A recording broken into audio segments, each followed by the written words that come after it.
The movie kicks off in Nizhny Novgorod, Russia, where Rocco, a mafia hitman, brutally murders an Italian family of 4, mistakenly believing them to be the Manzoni family.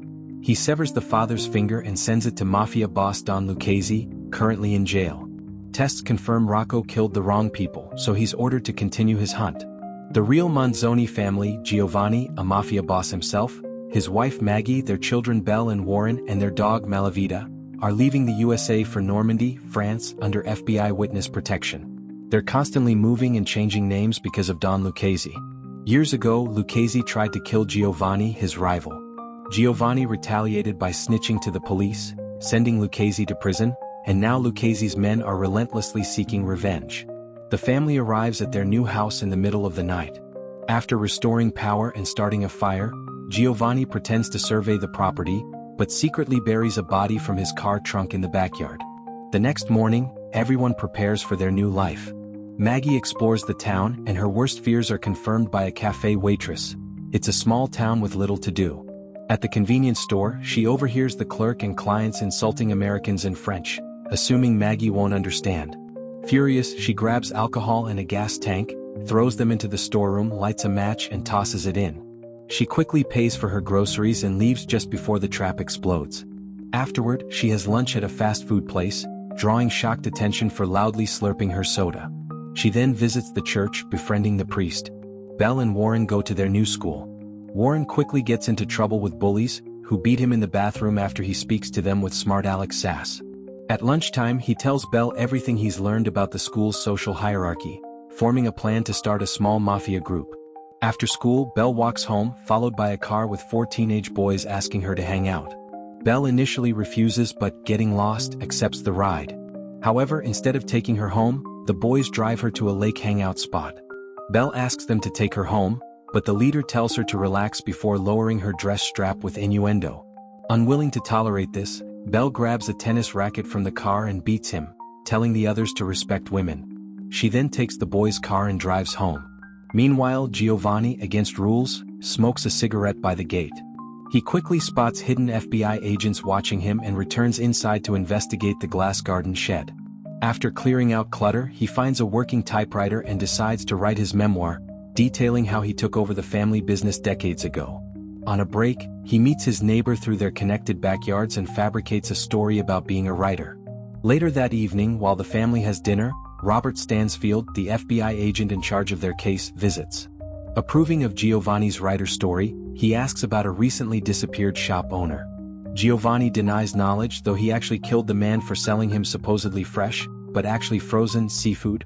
This was the body in his trunk.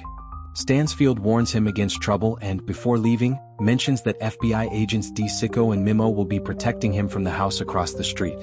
Giovanni joins his wife in bed and has a nightmare about a barbecue party he threw years ago, when Lucchese had chosen to strike.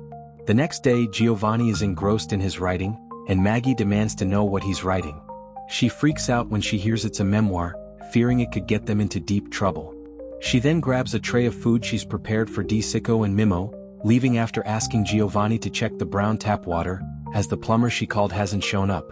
At school, Warren starts making contacts, using information and stolen goods to build his network.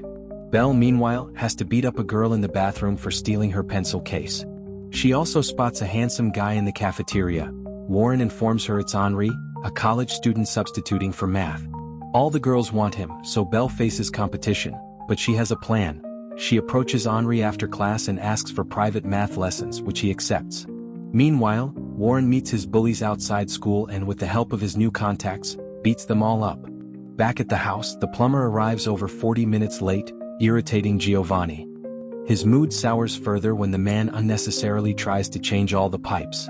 Giovanni beats him with tools found in the basement, then puts the body in the plumber's van to take him to the hospital, where the doctor struggles to understand how the man sustained so many fractured bones from simply falling down steps. While Rocco finds the seafood shop owner's family and kills them for having no information about Giovanni, Giovanni continues his memoir, describing how he cared for his old Brooklyn neighborhood. In the evening, Maggie scolds him for what he did to the plumber, and Giovanni retaliates by reminding her of the convenience store explosion she caused. Chatting about her fire obsession excites Giovanni, and the couple gets intimate on the couch. When the weekend comes, the family throws a barbecue, inviting all the neighbors, an idea they dislike but Stansfield insisted on to help them integrate. Maggie asks Belle about Henri and reminds her to use protection, but Belle assures her she won't have a quickie in a classroom. She'll choose the right time and place with the love of her life.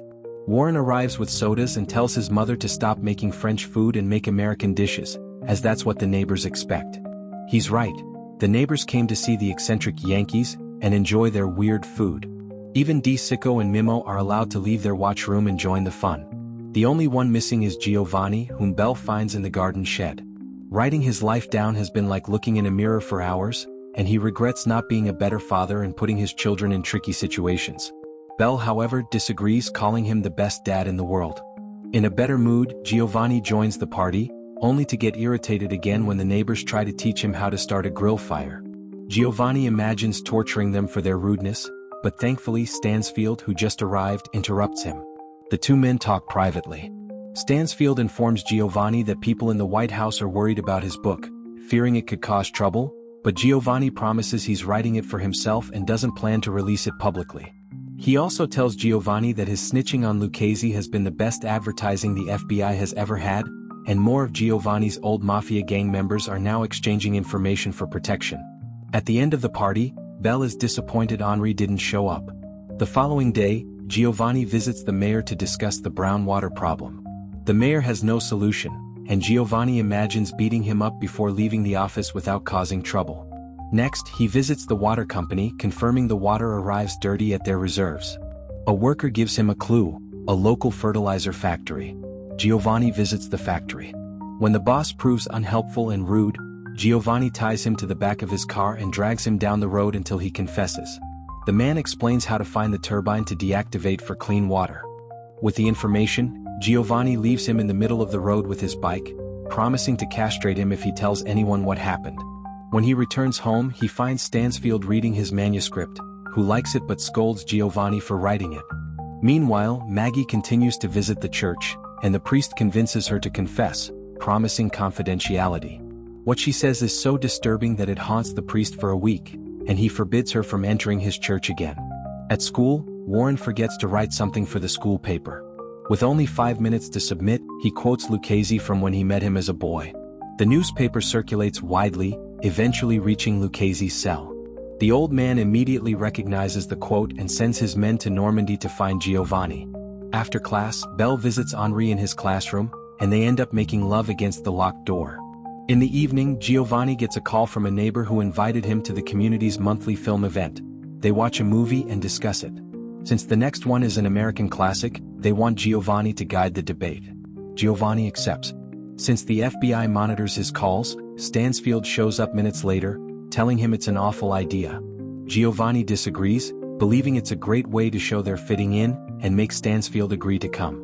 The following day, Warren's violent activities are discovered by the school board.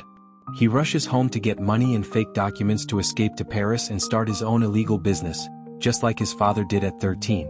Before leaving, he says goodbye to his sister, who is depressed because she's fallen in love with Henri, but for him she was just a fling, and now that he's graduated, he's also moving to Paris. Giovanni leaves a doll on his seat to fool the FBI and sneaks out to plant a bomb on the turbine that makes the water brown. Afterward, he meets Stansfield and they go to the film event, discovering they'll be watching Goodfellas. Stansfield thinks this is even worse, but Giovanni points out leaving now would be more suspicious. After the movie, Giovanni is asked about its accuracy to real New York life. He can't help himself and starts telling stories about his life as a mafia boss there, which the audience assumes is fictional. Stansfield still disapproves and, thinking Giovanni is out of control, calls Di Sicco and Mimo to round up the family and initiate Plan B. Meanwhile, Warren is at the station waiting for a train to Paris, and Belle is on a roof, calling Henri, threatening suicide if he doesn't take her back. At that moment, both siblings see a group of mafia hitmen arrive in town. They decide to return home to warn their parents, especially after Warren tries to call and gets no response because Maggie couldn't reach the phone in time. The hitmen kill everyone at the police station, use their records to find Giovanni's address, kill the firefighters and slash the tires of the fire trucks. While Maggie joins Di Sicco and Mimo to ask about her children because they aren't home, an explosion goes off in the city. It's the bomb Giovanni planted, programmed to explode now so he could use the film event as an alibi. Stansfield drives him home, dropping him off and warning him not to come out while he goes to talk to the police.